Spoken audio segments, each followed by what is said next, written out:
Hello students, welcome to LRNR classes. আমি মৃন্ময় কোলে, তোমাদের ভূগোলের শিক্ষক। আজকে একটা নতুন ক্লাস নিয়ে এসেছি।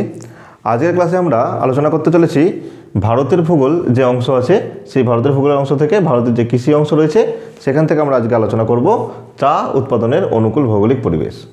এটি ওয়েস্ট বেঙ্গল বোর্ডের ক্লাস 10-এর ভূগোলের 6ষ্ঠ অধ্যায় রয়েছে। এখান থেকে আমরা ভারতের কৃষি থেকে আমরা ধান উৎপাদক অঞ্চল, গম উৎপাদক অঞ্চল এই সমস্ত আলোচনা করেছিলাম। আজকে আলোচনা করতে চলেছি চা উৎপাদনের অনুকূল ভৌগোলিক পরিবেশ। তাহলে ভারতে চা কিন্তু একটা প্রধান অর্থকরী ফসল, মানে চা রপ্তানি করে বিদেশে রপ্তানি করে ভারতের মোটা টাকা বিদেশি মুদ্রা আয় হয়। তাহলে আমরা জানবো যে প্রথমে জানবো আমরা ভারতের কোথায় কোথায় চা উৎপাদন ভালো হয়। এবার ম্যাপের দিকে তাকাও।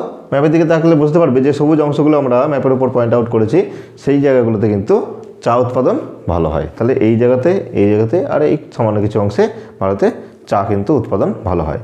এবার দেখে নিই যে কোথায় কোথায় চা উৎপাদন বা কোন কোন রাজ্যে চা উৎপাদন ভালো হয়।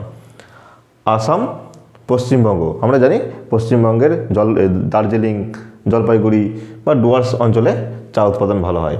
এরপর রয়েছে তামিলনাড়ুর যে নীলগিরি পার্বত্য অঞ্চল, সেখানেও চা উৎপাদন ভালো হয়। তাছাড়া কেরল, কর্ণাটক, ত্রিপুরা এই সমস্ত রাজ্যেও কিন্তু চা উৎপাদন ভালো হয়।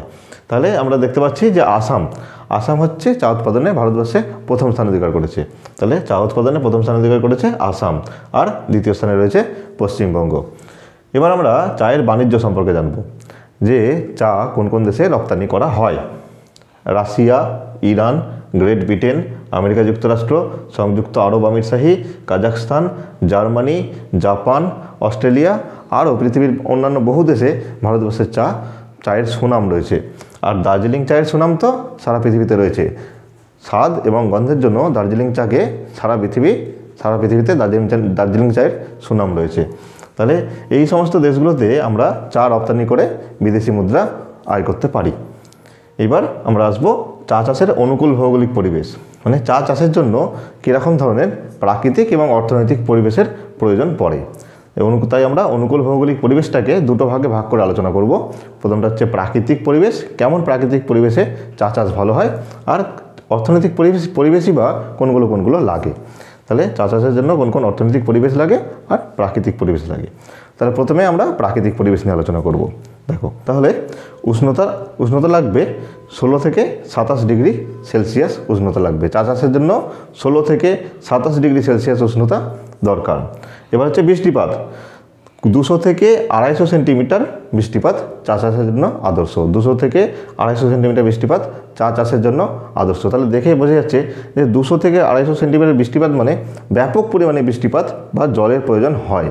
এবার হচ্ছে আর্দ্রতা, অধিক পরিমাণে আর্দ্রতা এবং মৃদু কুয়াশা প্রয়োজন হয়। তাহলে আর্দ্রতাও লাগবে, বৃষ্টিপাতও লাগবে। বৃষ্টিপাতও অধিক পরিমাণে লাগবে এবং আর্দ্রতাও অধিক পরিমাণে লাগবে। এবং তার সঙ্গে যদি মৃদু কুয়াশাচ্ছন্ন থাকে, মানে রোদ ঝলমলে আবহাওয়া কিন্তু এখানে দরকার পড়ে না, মৃদু কুয়াশাযুক্ত আবহাওয়ার প্রয়োজন হয়। এছাড়াও চা চাষের জন্য একটা গুরুত্বপূর্ণ ফ্যাক্টর হচ্ছে ছায়া গাছ, ঠিক আছে। এছাড়া চা বাগানের মধ্যে ছায়া প্রদানকারী বৃক্ষের প্রয়োজন হয়। তাহলে কী বললাম, চা চাষের জন্য একটা অন্যতম গুরুত্বপূর্ণ ফ্যাক্টর হচ্ছে ছায়া গাছ। কী বলেছিলাম যে এখানে চায়ের যে বাগানগুলো রয়েছে সেখানে কিন্তু রোদ ঝলমলে আবহাওয়া দরকার পড়ে না, এতে চায়ের পাতা নষ্ট হয়ে যায়। সেজন্য চায়ের পাতা যাতে নষ্ট না হয়, বাগানের মাঝে মাঝে বড় বড় ছায়া গাছ লাগানো হয়, যাতে ছায়া প্রদান করতে পারে চা গাছগুলোকে। এই যে ছায়া প্রদানকারী বৃক্ষ চা চাষের জন্য একটা গুরুত্বপূর্ণ ফ্যাক্টর। এরপর হচ্ছে মাটি কেমন লাগবে, লৌহযুক্ত উর্বর দোআঁশ মাটি, এতে চা চাষ ভালো হয়। তাছাড়া ফসফরাস ও পটাশ সমৃদ্ধ মাটিতেও চা চাষ ভালো হয়। তাহলে লৌহযুক্ত উর্বর দোআঁশ মাটিতে চা চাষের জন্য আদর্শ। এছাড়াও ফসফরাস আর পটাশ সমৃদ্ধ মাটি এই চা চাষ ভালো হয়। এরপর হচ্ছে জমি কেমন লাগবে, জল নিকাশি ব্যবস্থাযুক্ত পাহাড়ি ঢালু জমি লাগবে। পাহাড়ি ঢালু জমি মানে অত্যন্ত ঢালু জমি লাগবে। আবার জল নিকাশি ব্যবস্থাও ভালো দরকার, মানে চা গাছের গোড়ায় যদি জল জমে যায় তাহলে কিন্তু চা চাষের পক্ষে খারাপ, চা চাষ ভালো হয় না। এবং পাহাড়ি ঢালু জমি মানে অত্যন্ত ঢালু জমি লাগবে। এখানে বৃষ্টিপাত বা জলের যেমন অনেক প্রয়োজন রয়েছে, আর তার সঙ্গে জল নিকাশিরও প্রয়োজন রয়েছে। বোঝা যাচ্ছে, 200 থেকে 250 সেন্টিমিটার বৃষ্টিপাত লাগছে, কিন্তু জল দাঁড়ালে হবে না। এরকম একটা কন্ডিশন লাগবে। কেমন কন্ডিশন? জলও প্রচুর লাগবে, আবার জল নিকাশি ব্যবস্থাও ভালো থাকতে হবে। সেই জন্য পাহাড়ি ঢালু জমিগুলোতে ভালো চা চাষ হয়। তোমরা ম্যাপের দিকে তাকালে বুঝতে পারবে এই সমস্ত অঞ্চলে কিন্তু পাহাড়ি ঢালু জমি রয়েছে। যেমন ধরো পশ্চিমবঙ্গের দার্জিলিং, জলপাইগুড়ি অঞ্চল, তারপরে ত্রিপুরার এই আসামের অঞ্চলগুলোতে, ত্রিপুরার কিছু অঞ্চল, তারপরে এখানে তামিলনাড়ুর যেমন ধরো ওই নীলগিরি পার্বত্য অঞ্চল, এই সমস্ত জায়গাতে কিন্তু চা চাষ ভালো হয়। এই জন্য পাহাড়ি ঢালু জমিতে চা চাষ ভালো হয়। এবার আমরা অর্থনৈতিক পরিবেশ সম্পর্কে জানবো, যে কোন কোন অর্থনৈতিক পরিবেশ দরকার, কোন কোন অর্থনৈতিক ব্যবস্থা চা চাষের জন্য দরকার। দেখো, শ্রমিক, প্রথমে রয়েছে শ্রমিক। চায়ের গাছগুলোর চায়ের গাছগুলোর পরিচর্যা করা, চা পাতা তোলা, সেই পাতাগুলোকে বাছাই করা, এক্ষেত্রে কিন্তু প্রচুর শ্রমিকের প্রয়োজন হয়, প্রচুর দক্ষ শ্রমিকের প্রয়োজন হয়। ঠিক আছে, তাহলে সুলভ ও দক্ষ শ্রমিকের প্রয়োজন পড়ে চা চাষের জন্য। সার কী লাগে? পটাশিয়াম, জিঙ্কযুক্ত সার চা চাষের জন্য দরকার হয়। পটাশিয়াম, জিঙ্কযুক্ত সার চা গাছগুলোতে বা চা বাগানগুলোতে দিতে হয়, তাতে চা চাষ ভালো হয়। এবার জলসেচ, যখন প্রাকৃতিক পরিবেশ পড়াছিলাম তখন বলছিলাম না জলের কথা, জলসেচ ব্যবস্থা। গাছের গোড়ায় একটুও জল দাঁড়ালে কিন্তু হবে না, আবার জলের প্রয়োজনও আছে প্রচুর, তাহলে জলও লাগবে, আবার গাছের গোড়ায় জল দাঁড়াতে দেওয়া যাবে না। এই জন্য জলসেচ ব্যবস্থাটা খুব দরকার পড়ে চা চাষের জন্য। এরপর হচ্ছে পরিবহন ব্যবস্থা। চা গাছের যে ফ্যাক্টরি, চায়ের যে ফ্যাক্টরি, সেগুলো চা বাগানের কাছাকাছি, একদম কাছাকাছি হলেও কিন্তু তখন সেখান থেকে, ফ্যাক্টরি থেকে বাজারজাতকরণের ক্ষেত্রে রেল পরিবহন, সড়ক পরিবহন কিন্তু খুব গুরুত্বপূর্ণ দিক। কি বললাম তাহলে? যে চায়ের বাগান, এই সমস্ত চায়ের বাগানেই কিন্তু ফ্যাক্টরিগুলো হয়ে থাকে, চায়ের কারখানাগুলো চায়ের বাগানের কাছাকাছি, একদম কাছাকাছি হয়।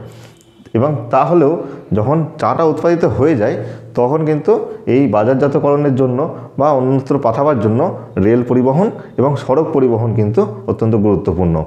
বোঝা গেল যে চা চাষের জন্য এই প্রাকৃতিক পরিবেশগুলো আমাদের মাথায় রাখতে হবে, আর এই অর্থনৈতিক পরিবেশগুলোকেও আমাদের মাথায় রাখতে হবে। আজকের ক্লাসে আমরা চা উৎপাদনের অনুকূল ভৌগোলিক পরিবেশ সম্পর্কে আলোচনা করলাম। পরের ক্লাসে আমরা কফি উৎপাদনের অনুকূল ভৌগোলিক পরিবেশ নিয়ে আলোচনা করব। আজকের ক্লাস থেকে নোটস, এমসিকিউ বা অন্যান্য গুরুত্বপূর্ণ তথ্য পেতে হলে তোমরা আমাদের ওয়েবসাইট LRNR.in গিয়ে সাহায্য নিতে পারো।